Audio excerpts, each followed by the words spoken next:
Who doesn't love getting approached and wiped out by an Oppressor Mark II, Sparrows, Deluxos and Jets? This is all pretty mainstream, isn't it? Well, in today's video we're going to go over 10 underrated vehicles you don't really see being used in combat during free mode.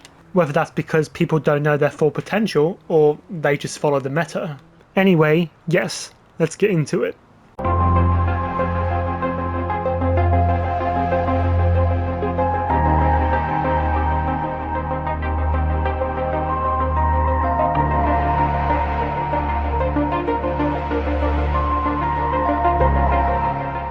Number 1. Yep, you guessed it, the Shernobog. The Shernobog is a hefty vehicle on GTA 5, and it comes with many perks. You can absolutely destroy aircrafts or anything flying with it, and while the armour on this is absolutely depressing, and by depressing, I mean you're probably about to get one-shot by any weapon, it does have at least some value with it. Combining ghost organisation and out of sight, and you're in a good position to take about just anything down. But I wouldn't use it as a solution too much, there are definitely far better ways. But for what it is, it's fairly decent. Honestly, I'd give it a 7 out of 10. The ratings would definitely be higher if the armour was better. But when this fat thing like this carries so many rockets, it's completely understandable. Number 2. The APC. The APC is one of 3 musketeers of the large tank family on GTA, and is often overlooked. The Rhino tank stands out because it's the OG, and the Khanjali stands out because it looks absolutely beautiful. But the APC is most definitely deadly in its own way. In fact, the only difference really between the APC and the Khanjali is that you can actually get shot out of the APC if you're a noob who can't drive. The Khanjali has its own cannon, and the APC has a fast fire rate missile barrage. It's underrated mainly because I see far more people choosing the Khanjali. Honestly, I would give this a 9.5 out of 10. I can't stress this enough. Buy it and have fun. Number 3. The Valkyrie. The Valkyrie itself is a chopper dated back when the OG heists first came out, and it was a chopper most people often overlooked. Back then, the main focus were the miniguns on the side, and they were only useful if the pilot flying the helicopter was good. Otherwise, if you had a bad pilot, then you would probably get absolutely frustrated. But the miniguns aren't why it's necessarily underrated. On the front of the chopper, it has an explosive cannon which the passenger can use, and the range and damage are absolutely brilliant. And on top of that, the chopper can take a slightly bit of spanking before it's taken down, should you prioritise getting it.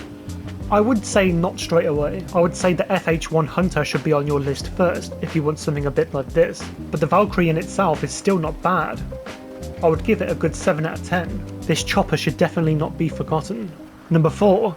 The Thruster Jetpack. The Thruster Jetpack is a unique vehicle on GTA for many reasons. I mean, the fact that it's a bleeding jetpack is one of them. Also, fun fact, it's the only weaponized vehicle that you can go in passive mode. Isn't that interesting? But the reason it's underrated is because of its unique hitbox. The Oppressor Mark IIs, for example, cannot hit you if you're just flying in a straight line. It's a great way to maneuver people who are trying to attack you. Free aiming dip shots are also possible, depending on your situation. Open areas are definitely easier to do this, and overall it's a vehicle which you can master pretty quickly. Countermeasures can also help you out for even further protection. I'd honestly give it an 8 out of 10. What's going on? I wouldn't use this to travel or grind, but avoid and defend is definitely up there, considering 90% of griefers live on their Harry Potter Mark IIs these days. Number 5. No, not the Oppressor Mark II. The Terabyte. Okay, so this wouldn't have been on my list a few years back, but the Terabyte has far been improved since the Garmin factory met it. Let's not forget the added stealth mode now, so when you're sat still, nobody can see you. And also, the missile lock-on jammer. And let's not forget what it already had. The multi-lock missile battery, and flying drones, which can attack the enemy. Honestly, the list just goes on.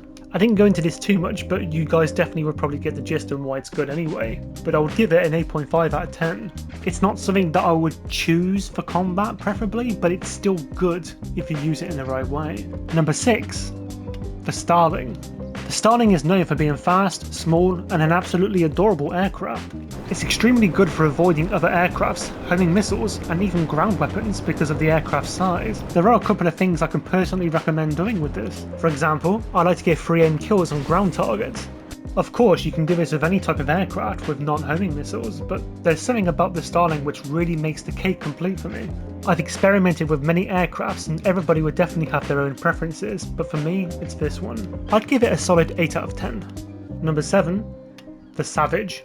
Massively underrated for a few reasons. The Savage is a chopper which is packing some absolute heat, but comes at the cost of whether or not you can fly this thing and aim it well. Let's just forget how good the missiles are for a second, and let's focus on the cannon. Yes, the cannon. The same one the laser and the Hydra once had, but apart from they got nerfed. The Savage cannon remained untouched however. You can insta-kill players on the ground and take out most armoured vehicles in almost an instant. Now the reason why this comes at a cost is because the armour durability is really not good. You're pretty much going to be taken out of here very quickly. And because the vehicle is an old vehicle to GTA, there's nothing you can customise about it. But aim right, fly swiftly, and you'll be the best killing machine in Los Santos. And don't forget, you can also access the Savage from places like your CEO office. I'd give the Savage a good 8 out of 10. Number 8. The Weaponized Ignis. The Weaponized Ignis is up there, but only just, and it's an acceptable car for only a few of the reasons. It's almost one of the fastest cars in the game, providing you upgrade it with HSW mods, and it also has an extremely powerful minigun on the top. But the downside to it though is that you can only shoot forwards. Now this list is in a completely random order, but the Ignis is definitely one of the weakest on this list, and only made it to the video by a scratch. But nonetheless, if you have $1 to spend and you also like racing, then I recommend buying it. I'd give it a 7 out of 10. Number 9. The AntiAircraft trailer. Would you class this as a vehicle? Yeah, I would, why not? I mean, this is my list anyway, so shush. Let's move on. The Anti-Aircraft trailer is an absolutely underrated beauty, and it's good to take out, well, aircrafts from the sky. And to be honest, anything else for that matter. If you have a friend with an APC, they can tow you along and you're pretty much unstoppable. But of course, in order for it to be good in its fullest potential, I'd recommend buying the dual 20mm flag. They're extremely powerful and quite long range, and you can take a vast majority of aircrafts in seconds. You can also do this solo on your own, but this requires way more effort, but it's definitely still doable. I'd give it a good 9 out of 10. And lastly, number 10, the Oppressor Mark I, or the Oppressor. The Oppressor is often overlooked because its little brother, the Harry Potter Mark II, is far more easier to ride and use. But let's forget about that for a minute. I mean, sure, you do need to actually obtain the missiles through the research for the Oppressor to be even somewhat useful in combat, but once you do have them, you're golden.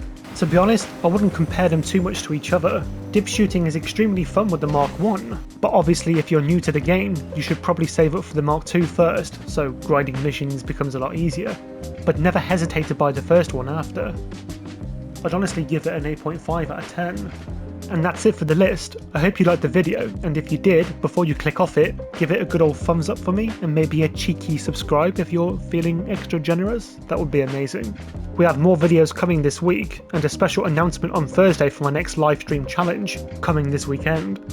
Anyway, thanks for watching, and I'll see you in the next one.